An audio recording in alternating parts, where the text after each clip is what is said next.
we have Vivek Shejwalkar, Lok Sabha MP of the BJP, joining us on the broadcast. Mr. Shejwalkar, thank you so much for speaking with NewsX. I'd like to begin by asking you, sir, what, as per you, have been the biggest achievements of the Shivraj Singh Chauhan government?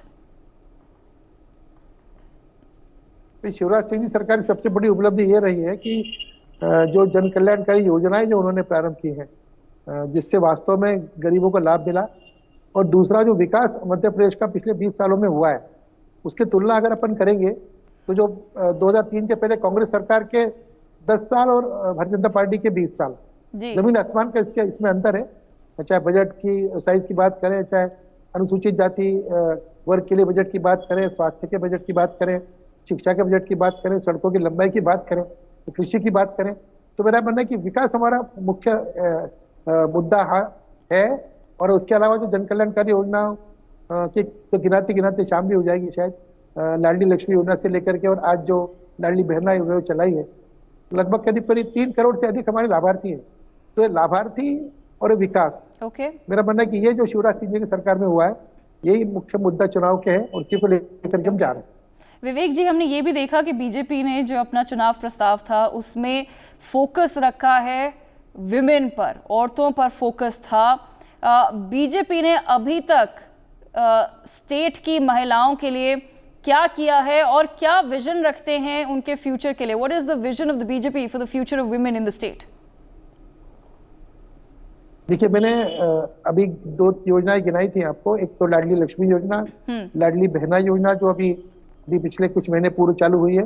7 तारीख को उसकी किस्त भी सारी करीब 1 करोड़ 31 लाख हमारी बहनों के खाते में गई है। उसके अलावा महिलाओं के लिए प्रेगनेंसी से लेकर के और बच्चे के विवाह तक चिंता सरकार कर रही है। ये ऐसी योजनाएं हैं जो आज तक किसी सरकार ने चालू नहीं की थी, और अब बीजेपी की देखा देखी अनेकों सरकारें इसको चालू कर रही है, और जो चालू नहीं कर पा रही है उसको एक तरह से आश्वासन के रूप में दे रही है। हमने सारा का सारा काम काफी वर्षों पहले प्रारंभ कर दिया था। और मैं लाडली लक्ष्मी की अगर बात करूं तो अब आने वाले समय में लाडली लक्ष्मियां विवाह के लिए मतलब तैयार होंगे, विवाह होंगे उसके, और तब एक मुश्त राशि उनके खाते में जाएगी। मेरा मानना है कि ये बहुत ही एक तरह से गेम चेंजर योजनाएं हैं, साबित हुई है, पहले भी हुई है और आगे भी होंगी। ओके विवेक जी, हाल ही में प्रधानमंत्री मोदी ने जो कपड़ा फाड़ राव है दिग्विजय सिंह और कमलनाथ के बीच में, प्रधानमंत्री मोदी ने उसके बारे में बात करी। क्या लगता है ये जो टसल चल रहा है 1-2 कांग्रेस के लीडर्स में, क्या ये बीजेपी के फेवर में होगा? देखिए, ये बिल्कुल कांग्रेस जो लगातार इस बात का दावा करती थी कि हम एक है और हमारे यहाँ कोई किसी तरह का आपस में विवाद नहीं है, वो विवाद खुले में आ गया जब टिकटों का वितरण हुआ। और आज तो एक दूसरे के कपड़े फाड़ने की सलाह माननीय दिग्विजय सिंह जी और हमारे कमलनाथ जी दे रहे हैं। कल जनता इनके कपड़े फाड़ेगी तो इनके समझ में आएगा। और मेरा ये मानना है कि देखिए, कांग्रेस कभी भी एकजुट होकर के नहीं लड़ी, इससे पहले भी नहीं लड़ी और आज भी मेरा मानना है कि जितने सारे विरोधी कांग्रेसियों के हैं और जितना अंतर विरोध कांग्रेस में है, नेतृत्व के प्रति भी, पॉलिसी के प्रति भी और एग्जीक्यूशन के प्रति भी, ये अंतर विरोधी मेरा मानना है कि कांग्रेस का सबसे बड़ा दुश्मन है। उसका पूरा फायदा भारतीय जनता पार्टी उठाएगी।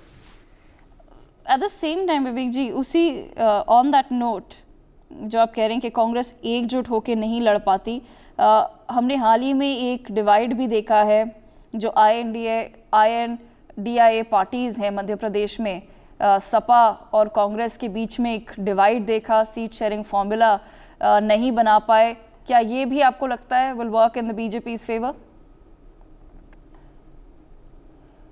देखिए, मध्य प्रदेश में कांग्रेस हमेशा सीधी फाइट में रही है, बीजेपी और कांग्रेस की हमेशा फाइट रही है। इसके अलावा मेरा तो ये मानना है कि इसके अंदर अगर इस तरह का कोई उम्मीदवार खड़े होते हैं जो कांग्रेस के वोट कटवा साबित हों, तो मेरा मानना है इसका फायदा भारतीय जनता पार्टी को मिलता है। और ये जो गठबंधन इंडी अलायंस जो है, इसके जो एक तरह से घटक लोग हैं, अब इन्होंने कहना चालू कर दिया हमारा गठबंधन तो लोकसभा के लिए है, गठबंधन तो विधानसभा के लिए नहीं था। तो मेरा मानना है कि इसका फायदा निश्चित रूप से भारतीय जनता पार्टी को मिलेगा। और चूंकि अभी किसी प्रकार की मेरा मानना है कि लोगों के मन में दुविधा भी नहीं है, इंडिया अलायंस के प्रति कोई रुझान मध्य प्रदेश में नहीं है, इसलिए भाजपा का कोई भी वोट उनको जाएगा वो, ऐसा मुझे नहीं लगता। जो भी नुकसान होगा वो कांग्रेस का होगा, उसका लाभ हमें मिलेगा। और जो कांग्रेस ने अभी ओबीसी कोटा अपना बिगेस्ट पोल प्रॉमिस बनाया है, क्या आपको लगता है कि इससे जो लोग हैं मध्य प्रदेश के, वो शायद कांग्रेस के लिए वोट करेंगे? आप कैसे, how does the BJP view the Congress's promise on OBC quota for the state? देखिए, जो बार बार ओबीसी कोटे के बारे में कांग्रेस प्रचारित करती है और जो जातिगत जनगणना का भी अब हिमायती कांग्रेस हो गई है, मेरा तो इन लोगों से सवाल है कि जातिगत जनगणना की बात तो सब करते हैं, पर आज तक ये कभी किसी ने नहीं बताया कि इस गणना के बाद वो क्या करने वाले हैं।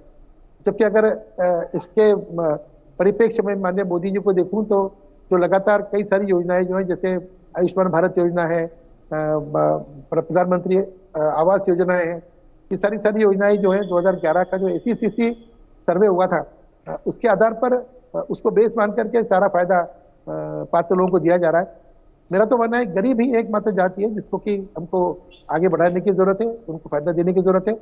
और ये बिना किसी जिस तरह का हो अल्लाह कांग्रेस ओबीसी के नाम पर कर रही है, वो किए बिना हम तो लगातार पिछले कई वर्षों से गरीब कल्याण की योजनाएं हम चला रहे हैं और सब वर्गों को फायदा मिल रहा है। अब अगर मैं इसकी बात पूछूं कांग्रेसियों से कि क्या सुनार के लिए अलग कोटा होगा और बढ़ई के लिए अलग कोटा होगा, क्या जो गरीब होगा उसको फायदा मिलेगा, चाहे फिर कोई भी योजना हो। और मोदी जी ने डिलीवरी दी है, मतलब ये सबसे बड़ी उपलब्धि अगर प्रदेश सरकार की और केंद्र सरकार की हो कि हमने डिलीवर किया है। और यही कारण है कि आज एक बहुत बड़ा लाभार्थी का वर्ग भाजपा के साथ है, जो हमारा वोटर तो है, प्रचारक भी है। Okay. Vivek ji, before we let you go, one last question. Will Shivraj Singh Chauhan return as Chief Minister of the state if the BJP wins? क्या शिवराज सिंह चौहान वापस मध्य प्रदेश के लीडर बन के आएंगे if the BJP wins? देखिए, आज तो शिवराज सिंह जी चौहान मुख्यमंत्री हैं। अब इसके बाद में अगली सरकार जो बनेगी वो जो विधायक चुन करके जाएंगे वो तय करेंगे, और फिर जो हाईकमान का जिस तरह से इसमें निर्देश होगा उस पर विधायक दल के लोग और पार्टी के लोग फैसला लेंगे। आज की तारीख में तो मैं कह सकता हूँ हमारे मुख्यमंत्री माननीय शिवराज सिंह जी हैं।